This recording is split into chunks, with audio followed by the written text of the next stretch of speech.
Now students देखिए, ये question बहुत अच्छा क्वेश्चन है। इसकी स्टडी हमने कहाँ करी थी बताइए? जब हम ट्रायंगल चैप्टर को पढ़ रहे थे तो मैंने कहा था थ्योरी बहुत इंपॉर्टेंट होती है एनसीईआरटी की, याद है? तो हमने पढ़ा था, ये देखिए, ये जब एक्टिविटी हमने करी थी, ठीक है, तो यहां पर ये वाली थ्योरी मैंने आपको नीचे पढ़ाई थी, अगर आपको याद हो। अब मैं थ्योरी तो नहीं पढ़ाने जा रहा हूं, लेकिन एक्टिविटी 1 के नीचे अगर आप देखोगे तो ये एक स्टेटमेंट लिखा हुआ है, पढ़िए। ये एक स्टेटमेंट लिखा है, क्या कह रहा है कि two polygon of the same number of sides, मतलब दो ट्राइंगल ले लीजिए, चाहे आप दो क्वाड्रिलेटरल ले लीजिए, चाहे आप दो पेंटागन ले लीजिए, चाहे दो हेक्सागन ले लीजिए, ठीक है भाई। ट्राइंगल में 3 साइड्स, क्वाड्रिलेटरल में 4 साइड, पेंटागन में 5 साइड, तो कोई भी दो पॉलीगन ले लीजिए, है ना, have the same number of, जिसमें सेम नंबर ऑफ साइड होते हैं, कह रहा है वो सिमिलर तभी होते हैं। ध्यान सुनिए, यहां पर मैंने आपको क्लास में पढ़ाते टाइम बताया था एंड लिखा हुआ है, और एंड का मतलब क्या होता है? As well as. जब भी मैथ्स में एंड लिखा होता है तो उसका मतलब एज वेल एज, मतलब एंड से जो पहले लिखा है वो भी ट्रू होना चाहिए, और एंड के बाद में जो लिखा है वो भी ट्रू होना चाहिए। मतलब दो पॉलीगन तभी सिमिलर होते हैं जब दोनों कंडीशन सेटिस्फाई होती है। कौन सी? देखो यहां से सवाल आ गया ना एनसीईआरटी से, देखो क्या, all the corresponding angles are equal, corresponding angle equal होने चाहिए। तो आइए चेक करते हैं, उन्होंने सवाल में हमसे क्या पूछा है? गिवन टू क्वाड्रिलेटरल, दो पॉलीगन है हमारे पास, ठीक है, क्या दोनों सिमिलर है? तो क्या दोनों सिमिलर है, ये चेक करने के लिए हमें दोनों कंडीशन चेक करनी पड़ेगी। सबसे पहले हमें चेक करना पड़ेगा क्या करस्पॉन्डिंग एंगल इक्वल है। चलिए हम एक काम करते हैं, हम इसका नाम रख देते हैं ना, देखो P Q R S।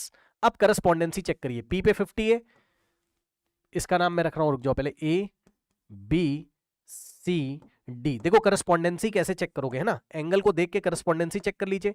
P पे 50 है, A पे 50 है, तो P is correspond to A। अभी आप बोल सकते हो, रुक जाओ अभी सिमिलर हुए नहीं है, देख लेते हैं। Q पे 100 है, B पे 100 है, Q इज करस्पॉन्ड टू, हालांकि Q is correspond to D भी लिख सकते थे आप, क्योंकि ये 100 100 100 है ना, बट ऐसे ही उठा लेते हैं, देखते हैं क्या होता है। Q इज करस्पॉन्ड टू क्या हो जाएगा? B। फिर R पे 110 है और C पे 110 डिग्री है, तो R is correspond to C।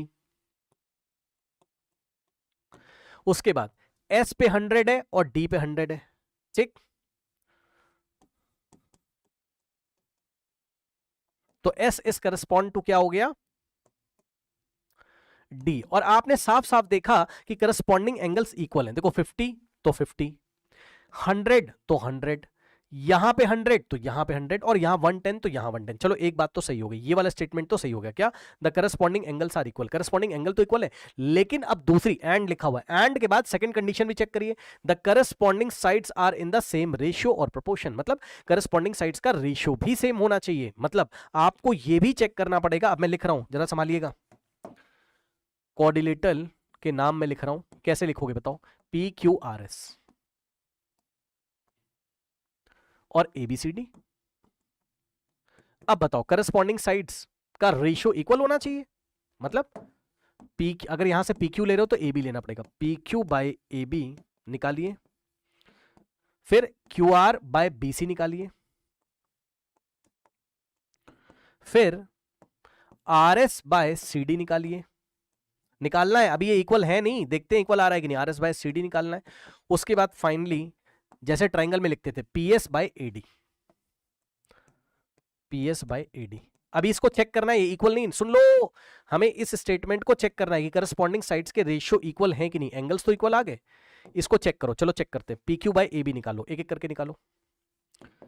PQ bye AB निकालिए, कितना हो जाएगा भाई, बताना जरा। इसी में भी एक बात और आपको मैं बताऊंगा, PQ बाय AB निकालिए। PQ कितना है हमारे पास, कहां गया? PQ कितना है? 2.5, और AB कितना है हमारे पास? 2.5 का स्क्वायर, ठीक है। PQ की जगह 2.5, AB की जगह 2.5 का स्क्वायर, तो यहां से क्या आ जाएगा? एक 2.5 से एक 2.5 कट जाएगा, और आंसर आ जाएगा हमारे पास। देखते हैं क्या होता है। ऊपर बचा 1, भाई यहां कुछ नहीं बचा तो 1, और अपॉन में 2.5 बचेगा, ठीक, यहां से पॉइंट हटाया, ऊपर 0। अब 10/25, 5 2 जा 5 5 जा, कितना आ रहा है? 2/5, करेक्ट। कितना आ रहा है? 2:5 आ रहा है। अब ये PQ बाय AB आ गया। QR बाय BC निकालना भाई जरा, QR by BC, QR by BC निकालते हैं। चलो QR कितना है, BC कितना है, देखो QR कितना है 1.5, BC कितना 1.5 का स्क्वायर, तो 1.5 बाय 1.5 का स्क्वायर।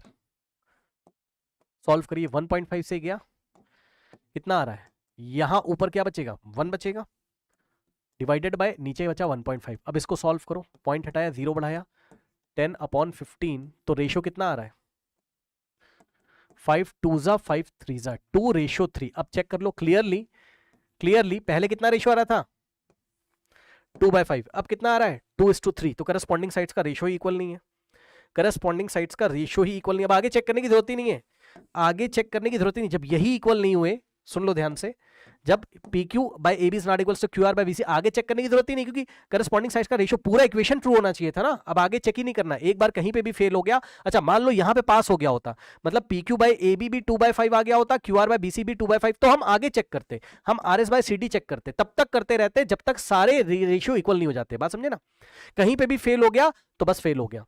अब आगे नहीं चेक करो, चेक करना हो तो चेक कर लो, आगे चेक करने की कोई जरूरत ही नहीं है ना।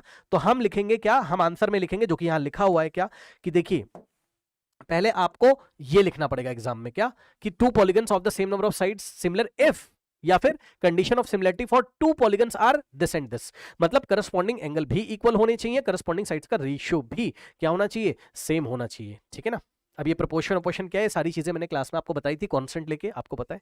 बहरहाल वापस आते हैं हम, ठीक है ना। तो हम एग्जाम में लिखेंगे भैया इनके करस्पॉन्डिंग एंगल्स तो इक्वल है, लेकिन इनके करस्पॉन्डिंग साइड्स का रेशियो इक्वल नहीं है, या इनके करस्पॉन्डिंग साइड्स प्रोपोर्शनल नहीं है। करस्पॉन्डिंग साइड्स का रेशियो इक्वल नहीं बोल दो, या तो करस्पॉन्डिंग साइड प्रोपोर्शनल नहीं। प्रोपोर्शनल का मतलब मैंने क्लास में आपको बताया था ना, कांस्टेंट के लेके, याद है, ठीक। तो ये चीज है करेक्ट।